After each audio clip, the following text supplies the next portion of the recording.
Boy, that was some kind of dream. I could have sworn I was fighting people. Oh, man.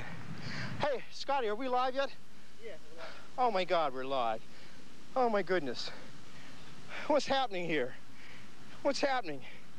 Why are these guys on the ground? What happened? Hey, Mike. Mike DePasquale. Man, you're famous. You know that? You are incredible.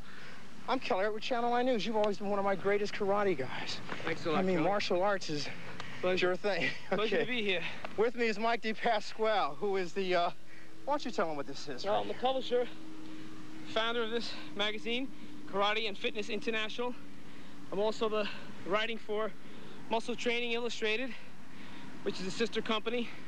And I'm on the advisory board of a new magazine, Fitness Plus. All right, don't be so modest. You also do something else that's quite exciting. You choreograph fight scenes for major movies. Can you give a list of some of them? Well, I coordinate fights for different programs. Most of the time, a lot of the most exciting fight scenes I've done actually are for demonstrations, live demonstrations, more so than even the movies.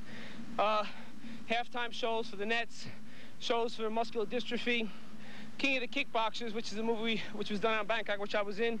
Did some coordinating in there. I do a lot with my students as well. I still run some schools, as well as some of the movies things that I'm doing right now. I'm supposed to go to China, Beijing, China, in about 4 or 5 weeks to do a film for 6 weeks to star on a role, as well as coordinate some of the fight sequences. And my schools are in Bergen County as well. Do a lot of training in the schools as well. Now, let me ask you, you're also involved in something else, and that's an anti-crime program. And as a matter of fact, if I turn around, I'm wearing one of his T-shirts, which is pretty much a bold statement about martial arts being dedicated towards fighting crime. Tell us a little bit about that, Mike. Well, it's an organization I started in 1982 called the Federation of United Martial Arts Crusade-Against-Crime. It's a not-for-profit charitable organization, and what we do is we go out and do seminars for the local people, senior citizens, children, to stay away from drugs. We do programs for the women as well. Handicap, we do a lot of disabled people, a lot of programs for the muscular dystrophy organization, a lot of other organizations we do also. We try to help everybody out in the community, and for the most part, make them more aware of what's happening in the community. That's right. Not only to protect themselves physically, but mentally as well. And what you're talking about is a basic philosophy of martial arts. A lot of people just think it's for combat and violence, but it's actually against violence. I'll tell you, honestly speaking, Kelly, when it comes down to it, the environment is more important. When you look around you and you can secure yourself before the situation becomes physical, that's self-defense.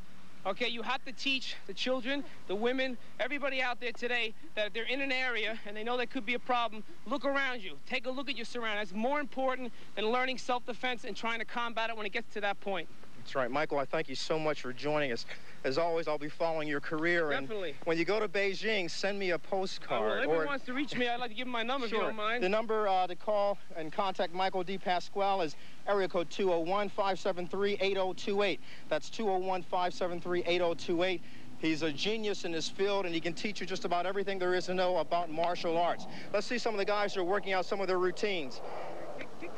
Yeah, let's see what's going on here. There we go. There we go. Combat drills of self-defense. We'll be back on 9 Broadcast Plaza right after this.